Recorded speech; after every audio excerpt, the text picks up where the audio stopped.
Hello, good morning, students. How are you all?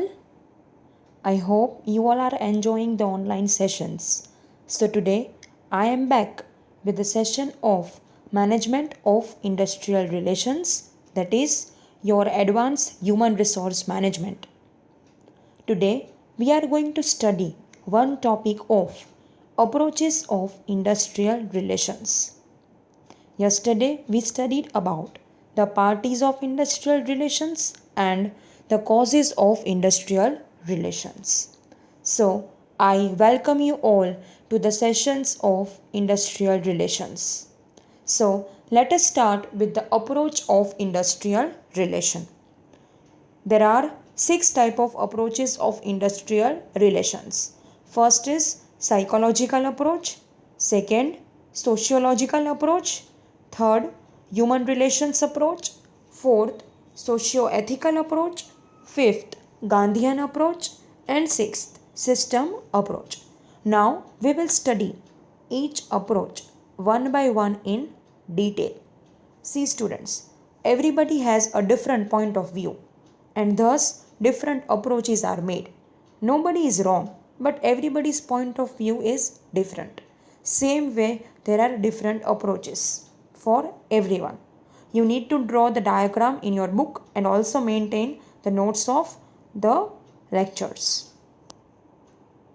So now, let us start with approaches of industrial relations. The industrial relations can be viewed from various angles, which may range from the economic and social, political to legal, psychological and managerial. But none of these give a perfect view of industrial relations, but certainly adds to our intellectual dimension in the context. શું કહે છે કે industrial relations can be viewed from different angles. You can see relations from different angles. ઘણા લોકો economically જોતા હોય છે, ઘણા લોકો સોશિયલી એના બેનિફિટ્સ જોતા હોય છે, ઘણા લોકો સાયકોલોજીકલી જોતા હોય છે, ઘણા લોકો લીગલી જોતા હોય છે, રાઈટ. બટ એકે વ્યૂ પોઈન્ટ, એક જ વ્યૂ પોઈન્ટ આપણને સરખી રીતે કંઈ અપ્રોચ બતાવી શકતું નથી, પરફેક્ટ વ્યૂ આપી શકતું નથી. We need to look into different view points in order to get a better idea of the picture. તમને કોઈ બી સિચ્યુએશનનો એક બેટર આઈડિયા લેવો હોય તો you evaluate from a different view point or different angles. તમે લોકો સિચ્યુએશનને બધી જ રીતે ઇવેલ્યુએટ કરો છો અને પછી એને વ્યૂ કરો છો. સેમ વે અહીંયા તમારે એ જ કરવાનું છે. ઇન્ડસ્ટ્રીયલ રિલેશન્સને અપ્રોચને તમારે અલગ અલગ રીતે વ્યૂ કરવાના છે. For example I can give an economist try to interpret the problem of industrial relations in terms of interpersonal forces of law of demand and supply.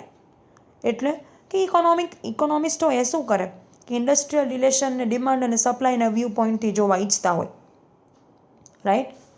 પછી બીજું એક્ઝામ્પલ આપું. A politician view as the dynamics of industrial conflict revolves around the problem of class war. Politician હંમેશા શું જોવે? વોરની દ્રષ્ટિએ જોવે, પોલિટિક્સની દ્રષ્ટિએ જોવે છે કે ભાઈ ઇન્ડસ્ટ્રીયલ રિલેશન્સમાં આ પ્રોબ્લેમ છે તો it can be from political view point, કે એ લોકોને વોરના વ્યૂ પોઈન્ટથી દેખાય, પોલિટિક્સના વ્યૂ પોઈન્ટથી દેખાય. For a psychologist industrial relations can B best studied in terms of work behaviour, attitude of labour and management. હવે એક સાયકોલોજિસ્ટ હોય તો એ કેવી રીતે જોવે, એ કેવી રીતે ઇવેલ્યુએટ કરે રિલેશન્સના પોઈન્ટ ઓફ વ્યૂને, કે વર્કરના એટીટ્યૂડથી, મેનેજમેન્ટના એટીટ્યૂડથી, રાઈટ. પછી બિહેવિયર, ઓર્ગનાઇઝેશનમાં બિહેવિયર કેવું થાય છે એના વ્યૂ પોઈન્ટથી એ ઇવેલ્યુએટ કરે. તો ઇન્ડસ્ટ્રીયલ રિલેશન્સની સિચ્યુએશન છે સ્ટુડન્ટ્સ, તો everybody is viewing from a different point of view.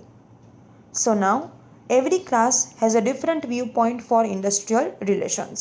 So there are some approaches of industrial relations. એટલે અમુક અલગ અલગ અપ્રોચીસ પ્રેઝન્ટ કરવામાં આવ્યા છે ઇન્ડસ્ટ્રીયલ રિલેશન્સના. કોઈ બી એક અપ્રોચ ઇન્ડસ્ટ્રીયલ રિલેશન્સ માટે ફિટ નથી બેસતો, પણ આપણે ઇન્ડસ્ટ્રીયલ રિલેશન્સને અલગ અલગ અપ્રોચથી જોવાના છે. Now we will start in detail with the first, that is psychological approach. Psychological approach હંમેશા આપણા માઇન્ડસેટ સાથે રિલેટેડ છે, right. So the psychologist are of the view that problem of industrial relations are deeply rooted in the perception and attitude of important participants. શું કહે છે કે સાયકોલોજિસ્ટનો હંમેશા view point એવો રહે છે કે ઇન્ડસ્ટ્રીયલ રિલેશન્સના પ્રોબ્લેમ છે ને એ પરસેપ્શન અને એટીટ્યૂડના લીધે જ આવે છે. લોકોના પરસેપ્શન અલગ અલગ હોય, લોકોના એટીટ્યૂડ અલગ અલગ હોય અને એના લીધે જ પ્રોબ્લેમ જનરેટ થાય છે. સાયકોલોજિસ્ટ આવું માને છે, રાઈટ. કે ઘણીવાર એવું બને કે મેનેજમેન્ટ એક સિચ્યુએશન અલગ રીતે પરસીવ કરે અને એમ્પ્લોઈઝ એક સિચ્યુએશનનો અલગ રીતે પોતાની રીતે પરસીવ કરતા હોય છે. તો ત્યારે જે ડિફરન્સ આવે એ પ્રોબ્લેમ ક્રિએટ કરી શકે. The influence of individual perception on his behavior has been studied by Mason Haire. Mason Haire એક સાયકોલોજિસ્ટ છે અને એને સ્ટડી કરેલું છે કે કેવી રીતે લોકોના વ્યૂ પોઈન્ટ અલગ અલગ હોઈ શકે. એના માટે એક એક્ઝામ્પલ એને આગળ આપ્યું છે. He studied the behavior of two different groups, namely union leaders and executives through a test. Right. હવે શું કર્યું એને? યુનિયન લીડર્સ અને એક્ઝિક્યુટિવ્સ ઓફ મેનેજમેન્ટ, એટલે મેનેજમેન્ટના અમુક લોકો અને યુનિયનના લીડર્સ કોણ હોય? એમ્પ્લોઈઝ હોય, રાઈટ. એમ્પ્લોઈઝ જ લીડર હોય ને. મેં તમને આની પહેલાં કીધેલું છે કે યુનિયનમાં હંમેશા representative of employees are representing the situation.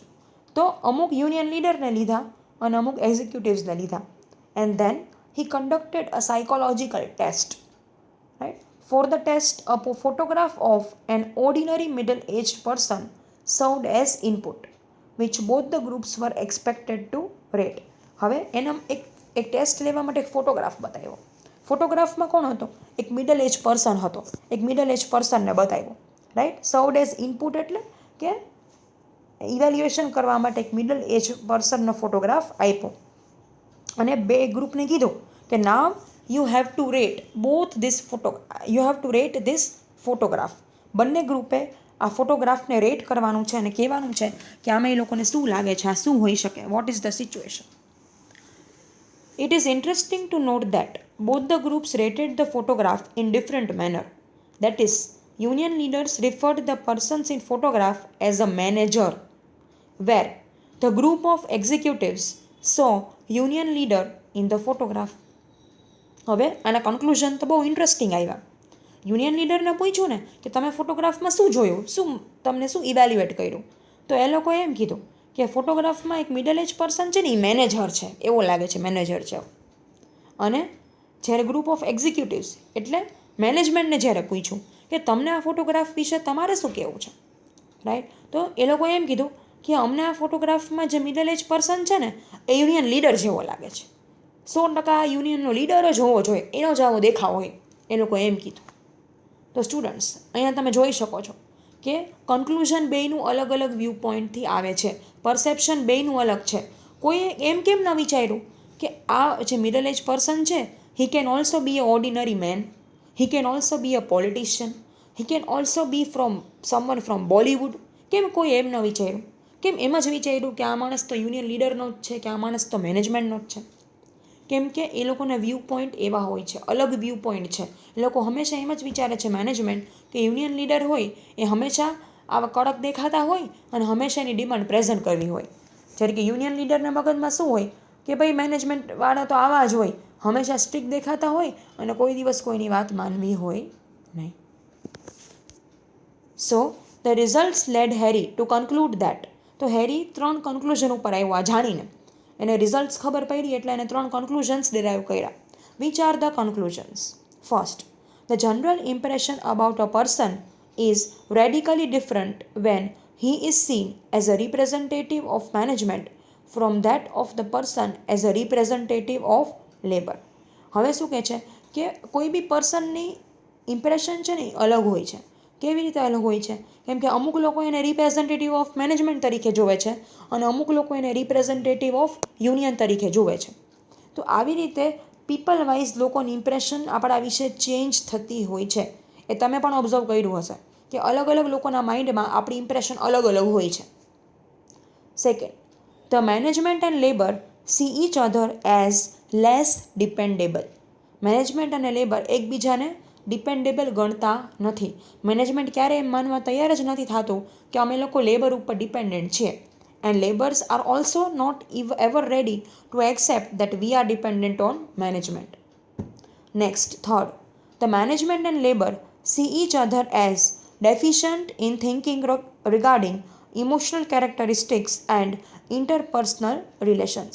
Management અને લેબર ઇચ અધરને શું વ્યૂ કરે છે કે they are deficient means they are lacking regarding emotional characteristics. Management એમ માને છે કે લેબરમાં કાંઈ ઇમોશનલ કેરેક્ટરિસ્ટિક્સ છે જ નહીં, ઓર્ગેનાઇઝેશનને સમજવાની ટ્રાય જ નથી કરતા, ઓર્ગેનાઇઝેશન પોલિસીઝને માનતા જ નથી. અને લેબર શું વિચારે છે કે મેનેજમેન્ટમાં તો કંઈ ઇમોશનલ જેવી વસ્તુ જ નથી, અમે લોકો પણ માણસ છીએ, અમે લોકો પણ આવું કામ કરીએ છીએ, રાઈટ. તો આવી રીતે એકબીજા ઉપર હંમેશા એ લોકોને ડાઉટ રહેતો હોય છે. This is psychological approach of industrial relations. એટલે સાયકોલોજીકલ અપ્રોચ એમ કહે છે કે સાયકોલોજીકલ પ્રોબ્લેમ્સ ક્રિએટ થાય છે which leads to problems in industrial relations. Next, second is sociological approach. આ સોસાયટી રિલેટેડ અપ્રોચ છે, right. You can come to know from the name itself, related to society, related to the cultural norms and values. The industry is in reality community made up of various individuals and groups with different personalities, educational background, family breeding, emotions, likes and dislikes, and a host of other personal factors such as attitude and behavior. Social approach શું કહે છે કે ઇન્ડસ્ટ્રીમાં અલગ અલગ લોકો કામ કરે છે, અલગ બેકગ્રાઉન્ડમાંથી બિલોંગ કરે છે, અલગ અલગ પર્સનાલિટી હોય છે એ લોકોનું એજ્યુકેશન બેકગ્રાઉન્ડ ડિફરન્ટ હોય છે, એ લોકોના ઇમોશન્સ અલગ હોય છે, એ લોકોની લાઇક્સ અને ડિસલાઇક અલગ હોય છે, અને બધા જ એમ્પ્લોયીનો એટીટ્યૂડ અને બિહેવિયર પણ અલગ હોય છે. તો કોઈ બી ઇન્ડસ્ટ્રીમાં તમને વેરાયટી ઓફ પીપલ જોવા મળશે. એવું નથી કે આ ઇન્ડસ્ટ્રી છે તો એમાં આવા જ લોકો હોય, આ ઇન્ડસ્ટ્રી છે તો આવા જ લોકો હોય, એવું ક્યાંય ફિક્સ નથી. અલગ ઇન્ડસ્ટ્રીમાં તમને હંમેશા અલગ લોકો જોવા મળશે. Since ages, the problems of industrial relations have been looked upon as one basically concerned with wages, employment conditions and labor welfare. શું કહે છે, કેટલા એજીસથી એ જ જોવામાં આવે છે કે ઇન્ડસ્ટ્રીયલ રિલેશન્સ ક્યારે બગડે છે, જ્યારે વેજ રિલેટેડ પ્રોબ્લેમ હોય છે કે વર્કરને વધારે વેજ જોતી હોય અને મેનેજમેન્ટને ઓછી વેજ આપવી હોય, એમ્પ્લોયમેન્ટ કન્ડિશન્સ રિલેટેડ પ્રોબ્લેમ હોય, ટાઈમ વધારે ઓછી બાબત કરવી હોય, એ લોકોને બીજા કંઈ બી એક્સ ઇશ્યુઝ હોય. લેબર વેલફેર એટલે લેબરનો વેલફેરની વાત કરે છે કે જે એમ્પ્લોઈઝ હોય છે કે એને બરાબર રીતે વેલફેર ફેસિલિટી ઘણીવાર ન મળતી હોય ત્યારે પણ આવા પ્રોબ્લેમ ક્રિએટ થતા હોય છે. The differences in individual attitude and behavior create problems of conflict and competition among the members of industrial society. Many a times it happens, students, that because of difference in your attitude, because of the difference in your behavior, there is a situation of conflict, and because of conflict there is a competition. ઝઘડા ધીમે ધીમે થઈ જાય છે. કેવી રીતે? Because બધાના attitude અલગ હોય છે અને એટીટ્યૂડ અલગ હોય એટલે it will result into conflict, અને એવી રીતે ઇન્ડસ્ટ્રીયલ રિલેશન્સમાં પ્રોબ્લેમ ક્રિએટ થાય છે. But in fact sociological aspects of the problem are more important than others. This largely includes various sociological factors like value system, customs, norms, symbols, attitudes, and perception of both labor and management that affect industrial relations in a varied ways. શું કહે છે? In fact sociological aspect એવા problem છે, બરાબર, કે એમાં કયા કયા ફેક્ટર આવે? વેલ્યુ સિસ્ટમ આવે, લોકોના વેલ્યુઝ અલગ હોય, લોકોના કસ્ટમ અલગ હોય, એ લોકોની રીતભાત અલગ હોય, કલ્ચર પ્રમાણેના નોર્મ્સ એ લોકોના અલગ હોય, બધાનું વિચારસરણી અલગ હોય.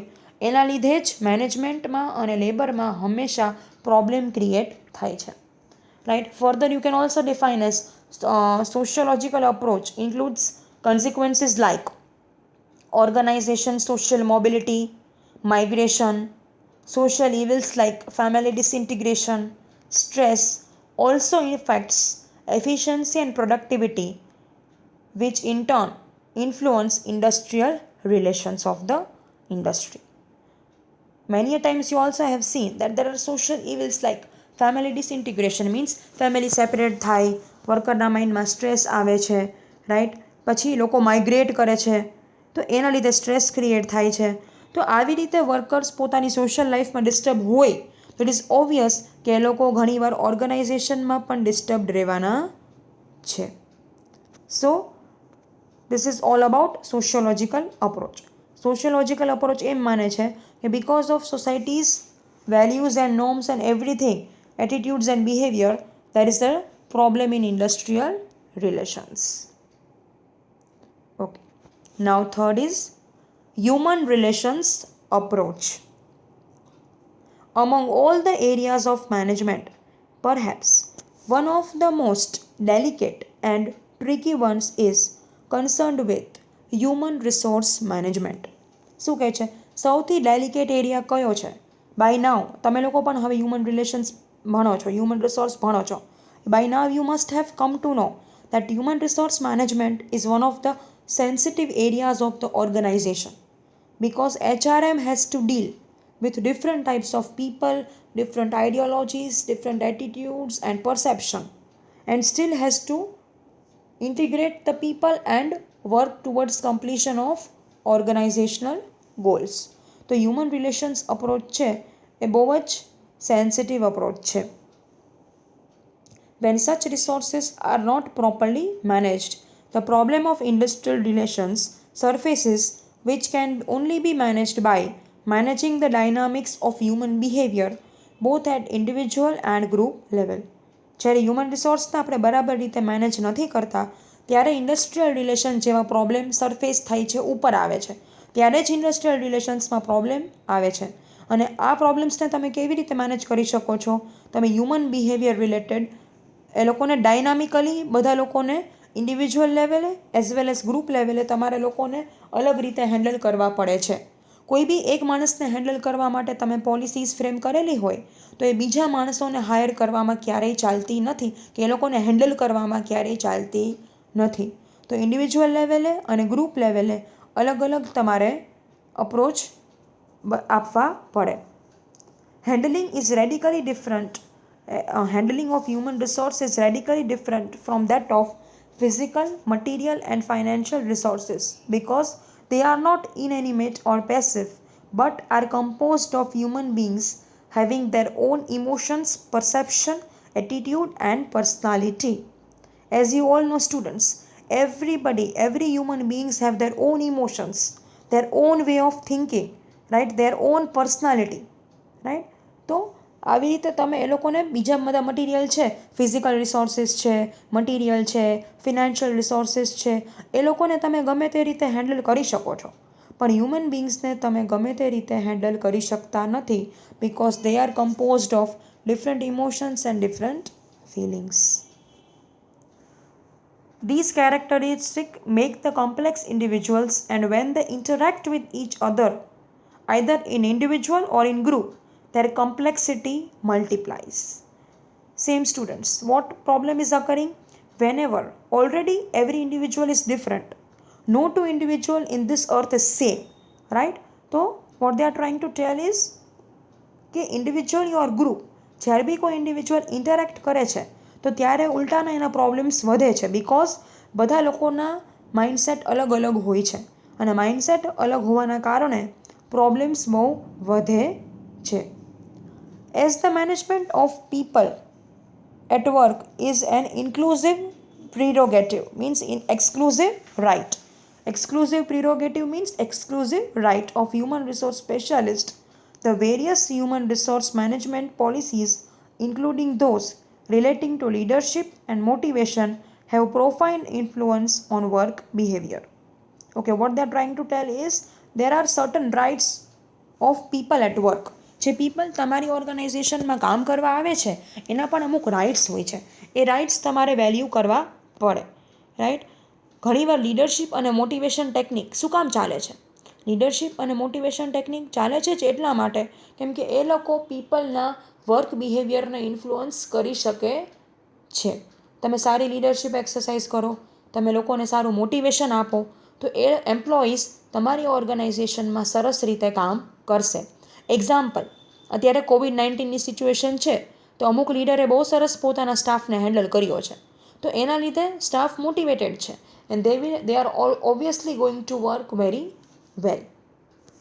તો this is all about human relations approach, કે જ્યારે હ્યુમનના રિલેશન્સ બહુ સારા હોય, કે હ્યુમન રિસોર્સ મેનેજમેન્ટ કોઈ બી ઓર્ગેનાઇઝેશનમાં બહુ સારું હોય, તો તો ઇન્ડસ્ટ્રીયલ રિલેશન્સના પ્રોબ્લેમ ક્યારેય થાય જ નહીં.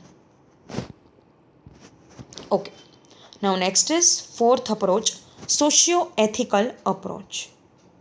This approach holds that industrial relations, besides having a sociological base, does not have some ethical ramifications, ethical negatives. અપ્રોચમાં શું કહેવા માગે છે કે ઇન્ડસ્ટ્રીયલ રિલેશનનો અપ્રોચમાં સોશિયોલોજી તો ઇન્ક્લુડ છે જ, પણ એમાં અમુક એથિક્સે ઇન્વોલ્વ છે. અમુક એથિક્સ પણ સરખી રીતે ફોલો થવા જોઈએ. ઘણી ઓર્ગેનાઇઝેશન્સ બહુ એથિકલ હોય છે and they are known for there ethics. Example, Tata તમે ક્યારેય બી કોઈને ટાટા વિશે પૂછશો ને તો સૌથી પહેલાં લોકો એમ કહેશે Tata is a symbol of trust. એ લોકોની ટેગલાઇન પણ એવી છે, a symbol of trust. You can trust on Tata. એ લોકોની એથિકલી પોલિસીસ બધી બહુ સ્ટ્રોંગ છે, રાઈટ. મેં તમને એક્ઝામ્પલ પણ આપ્યું હતું, રાઈટ, કે તાજ હોટલ ઉપર જ્યારે એટેક થયો હતો ત્યારે ટાટાએ પોતાની પોલિસીસ બહુ સરસ રીતે ડિસ્પ્લે કરી હતી. હું તમને આના પછીના એકાદ એક લેક્ચરમાં એ સ્ટોરી વિશે પણ જણાવીશ. In India, in this context, a tripartite study group at the order of National Commission on Labour studied the sociological aspect of labour management relations. શું કહે છે કે ઇન્ડિયામાં એક ટ્રાયપાર્ટિએટ ગ્રુપ સેટઅપ કરેલું છે, right, and the order was given by national commission on labour. અને શું સ્ટડી કર્યું કે સોશિયોલોજીકલ એસ્પેક્ટ કેટલા સ્ટ્રોંગ હોય છે ઇન્ડસ્ટ્રીયલ રિલેશન્સમાં, સોશિયોલોજીકલ અપ્રોચ કેટલો સ્ટ્રોંગલી મેટર કરે છે એ સ્ટડી કરવામાં આવ્યું હતું. As good industrial relations can only be maintained when both labor and management realize their moral responsibility in contributing to the task through mutual cooperation and greatest understanding of the problems. So students, socioethical approach can only be maintained whenever labor as well as management, they both are realizing their own moral responsibility. પોતાની moral responsibility એને ખબર હોય, અને એને ખબર હોય કે કોઈ બી ટાસ્ક આપણે અચીવ કરવાનો છે તો એને મ્યુચ્યુઅલ કોઓપરેશન કરીને કેવી રીતે અચીવ કરવો, અને ઇવન એ લોકો એકબીજાનો પ્રોબ્લેમ પણ સમજી શકવા જોઈએ. ત્યારે જ ઇન્ડસ્ટ્રીયલ રિલેશન્સ સારી રીતે મેન્ટેન કરી શકાય છે. This group observed that labor management relations exist within the social, economic, political structure of the society.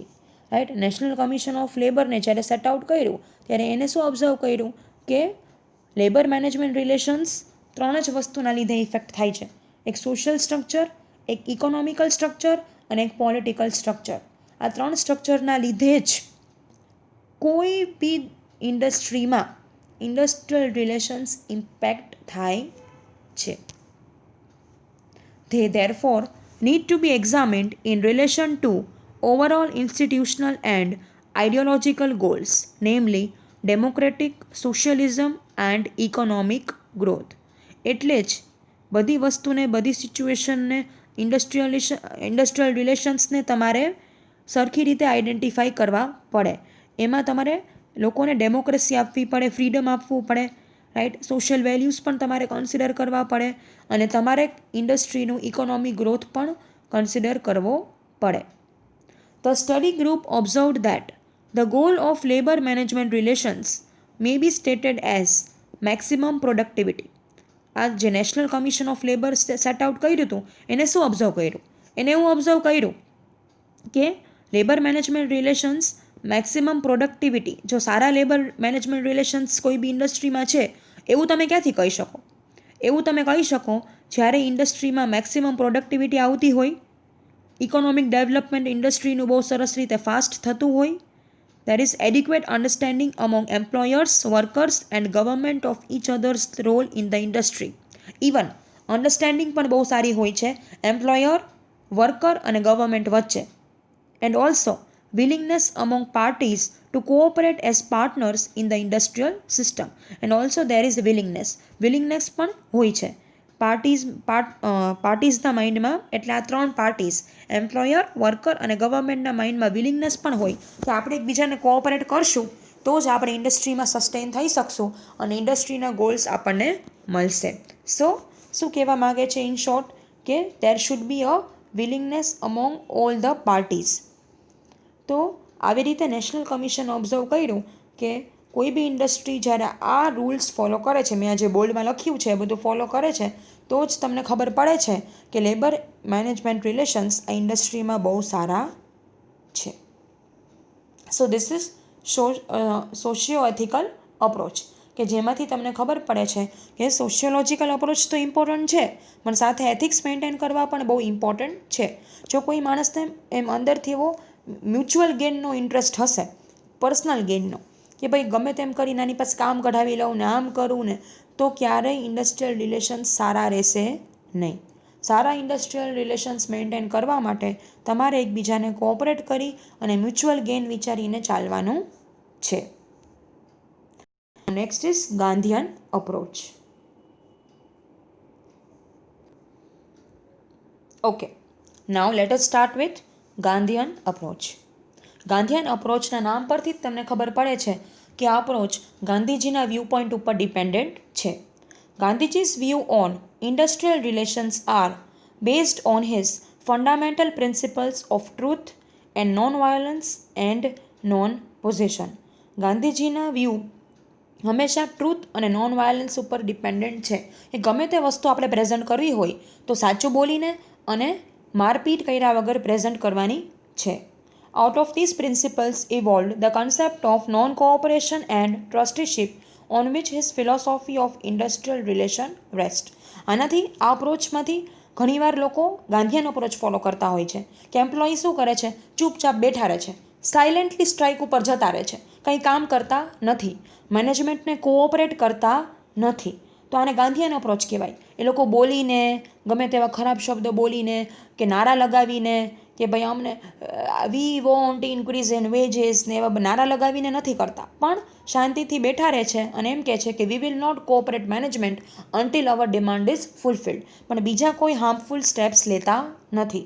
મેં તમને એક્ઝામ્પલ આપ્યું છે કે ઘણીવાર અમુક કંપનીઝમાં એવું થઈ ગયું છે કે ઇન્ડસ્ટ્રીયલ રિલેશન્સ મેનેજર હોય એને બહુ સિચ્યુએશન વર્સ્ટ ફેસ કરવી પડે છે બિકોઝ લોકો સમજતા નથી અને એમ્પ્લોય સ્ટ્રાઇક ઉપર જતા રહે છે.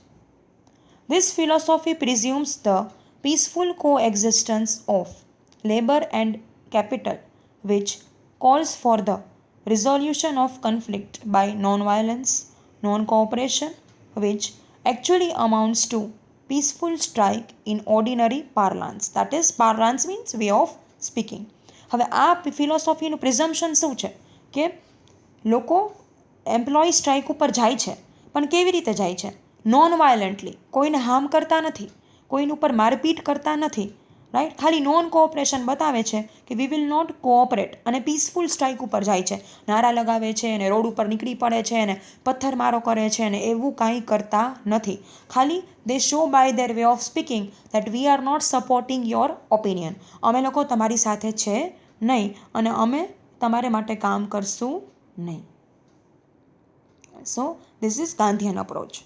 Gandhiji has accepted the workers' right to strike, but remarked that this right to be exercised in a just cause and in a peaceful and non-violent manner, and it should be resorted to only after employer fail to respond to their moral appeals. ગાંધીજીએ શું કીધું છે કે વર્કરની તો strike એક right છે. Worker strike ઉપર નહીં જાય તો કોણ જશે? વર્કરની ડિમાન્ડ પ્રેઝન્ટ કરવા માટે એને સ્ટ્રાઇક ઉપર જવું જ જોઈએ. બટ સૌથી પહેલાં એને શું વિચાર કરવો જોઈએ કે આ સારા કોઝ માટે છે ને, અમે બરાબર તો ડિમાન્ડ કરીએ છીએ ને, અમે કંપનીનું કામ અટકાવવા કે મેનેજમેન્ટને હેરાન કરવા તો આવું નથી કરતા ને. જો worker Sara cause, for a just cause માટે જવા જોઈએ સ્ટ્રાઇક ઉપર, એનો કોઝ ખરાબ હોય, વર્કર્સનો ઈરાદો ખરાબ હોય, તો આ સ્ટ્રાઇક બરાબર કહેવાય નહીં. સ્ટ્રાઇક સેકન્ડલી હંમેશા પીસફુલ અને નોન વાયલન્ટ મેનરમાં હોવી જોઈએ. ક્યારેય મારપીટ કરી નાખવું ને, પથ્થરમારો કરવું ને, મેનેજમેન્ટના લોકોને તો મારે ગમે તેમ કરીને હેરાન કરવા છે ને, એવું મગજમાં રાખવાનું નથી. And it should be resorted only after employers fail to respond to the demands. અને સ્ટ્રાઇક ત્યારે ને ત્યારે થવી જોઈએ જ્યારે એમ્પ્લોયર કોઈ એમ્પ્લોયની વાત ન માને. In spite after so many representations, તમે ઘણીવાર મેનેજમેન્ટને રિપ્રેઝન્ટ કર્યું હોય અને ખરેખર તમારી ડિમાન્ડ સાચી છે છતાં પણ મેનેજમેન્ટ માનતું ન હોય, ત્યારે જ સ્ટ્રાઇક ઉપર જવાનું છે. ગાંધીજીએ વર્કરને રાઇટ ટુ સ્ટ્રાઇક આપી છે, પણ એનો મતલબ એવો નથી કે ગમે ત્યારે ગમે તે સર્કમસ્ટાન્સીસમાં એ લોકો સ્ટ્રાઇક ઉપર જતા રહે, એવો ક્યારેય એનો મતલબ છે નહીં. વર્કરે ધ્યાનમાં રાખવાની છે 3 વસ્તુ, કે સ્ટ્રાઇક હંમેશા એક સારા કોઝ માટે હોવી જોઈએ, બરાબર, પીસફુલ અને નોન વાયલન્ટ મેનરમાં હોવી જોઈએ, ક્યારેય કોઈને હેરાન કરવાનો ઈરાદો હોવો જોઈએ નહીં. અને તમારે સૌથી પહેલાં તો મેનેજમેન્ટને બધી ડિમાન્ડ પ્રેઝન્ટ કરવાની છે. when and when they fail to complete your demand, then only employees should go for a strike. So this was the Gandhian approach of industrial relations. Now moving towards the last approach of the day, that is system approach. John Dunlop has developed model of system approach of industrial relations in 1958. 1958માં John ડનલપે આ system અપ્રોચનું model develop કરેલું છે. System approach has one diagram, right, which studies the market forces and even the participants of the system and even the output. This approach is quite helpful in studying the industrial relations in the sense that it focuses on participants in the process, environmental forces and the output. Further, it studies interrelation among different facets of industrial relation system. શું કહે છે કે આ એક process છે, એમાં એક environmental force સૌથી પહેલાં સ્ટડી કરવામાં આવે છે કે કયા કયા એન્વાયરમેન્ટલ ફેક્ટર્સ કોઈ બી ઇન્ડસ્ટ્રીને ઇન્ડસ્ટ્રીયલ રિલેશન્સમાં વચ્ચે આવે છે. સેકન્ડ શું હોય છે કે વિચ આર ધ પાર્ટિસિપન્ટ્સ, એ બધા ફોર્સીસ જે એક્સટર્નલ એન્વાયરમેન્ટલ ફોર્સીસ છે એ વર્કરને, મેનેજમેન્ટને, ગવર્મેન્ટને કેવી રીતે ઇમ્પેક્ટ કરે છે. અને લાસ્ટ શું છે એનું આઉટપુટ, ઇમ્પેક્ટ થઈને એનો આઉટપુટ શું આવે છે. A system approach is used to evaluate market elements which affect profitability of business. અહીં એક ડાયાગ્રામ પ્રેઝન્ટ કરવામાં આવેલો છે. Environmental forces means all the external forces. અહીંયા તો ખાલી 3-4 એક્ઝામ્પલ આપેલા છે, બાકી બધા જ એક્સટર્નલ ફોર્સીસ જેમ કે market restraints, right, technology, distribution of power in the society, આ બધા એન્વાયરમેન્ટલ ફોર્સીસ છે, રાઇટ. પછી પોલિટિક્સ છે, ઇકોનોમિકલ એન્વાયરમેન્ટ છે, આ બધી જ વસ્તુ ઇમ્પેક્ટ કરે છે બિઝનેસની પ્રોફિટેબિલિટીને. Industrial relation system comprises certain actors, context and ideologies which bind them together, and a body of rules are created to govern the actors at workplace and work community. અહીંયા કયા એક્ટર્સની વાત કરે છે? એક્ટર્સ મીન્સ વર્કર્સ, મેનેજમેન્ટ અને government.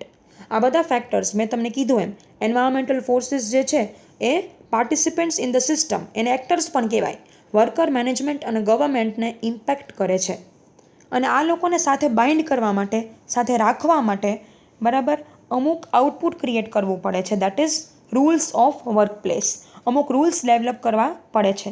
આ work કમ્યુનિટીને સાચવવા માટે, work પ્લેસને maintain કરવા માટે રૂલ્સ ડેવલપ કરવા પડે છે. તો આને કહેવાય સિસ્ટમ અપ્રોચ, કે સિસ્ટમેટિકલી બધું જાય છે. By analysing the external factors, rules are framed for workers, management and government. અને એ રૂલ્સ હોય છે એ આઉટપુટ હોય છે, એ પ્રોડક્ટ છે, રૂલ્સ ફ્રેમ થાય છે by considering environmental forces and all the 3 parties. અને એ રૂલ્સ બધી જ પાર્ટીએ ફોલો કરવાના હોય છે. So this is about system approach. So students, this is all for today. I hope you are clear with all the 6 approaches. Still, if you have any doubt, then you can message me.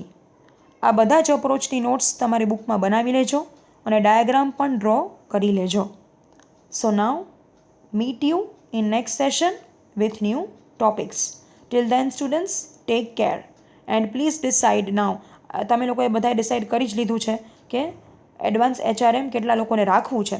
તો please એ લોકો બધા જ મારા sessions ફરીવાર જોઈ લેજો, કેમ કે એડવાન્સ HRMના સેશન્સમાં સ્ટુડન્ટ્સ ઘણા બધા છે અને એટલા બધા કમ્પેરેટિવલી વ્યૂ નથી. ઇટ મીન્સ હું એવું પ્રિઝ્યુમ કરી શકું છું કે બધા જ HRM જે ઓપ્ટ કરેલું છે સ્ટુડન્ટ્સે એ બધાએ જ વિડીયો જોયેલો નથી. So please I request you all to refer the videos, કેમ કે ઇન્ડસ્ટ્રીયલ રિલેશન્સ HRM જેવું સિમ્પલ નથી. જે તમે SY BBAમાં હ્યુમન રિસોર્સ મેનેજમેન્ટ અને ઓર્ગેનાઇઝેશન બિહેવિયર સ્ટડી કર્યું એવું ઇન્ડસ્ટ્રીયલ રિલેશન્સ સિમ્પલ નથી. ઇન્ડસ્ટ્રીયલ રિલેશન્સમાં બધા અલગ અલગ કન્સેપ્ટ્સ આવે છે. તમે બધા વિડીયો રેગ્યુલરલી જોતા હશો તો તમને ખ્યાલ આવી જ ગયો હશે કે બધા નવા નવા કન્સેપ્ટ્સ છે. એટલે પ્લીઝ વિડીયોઝને બરાબર રીતે સિક્વન્સમાં સાંભળજો અને રેગ્યુલરલી એને વોચ કરજો અને નોટ્સ પણ બનાવજો. સો સ્ટુડન્ટ્સ, થેન્ક યુ.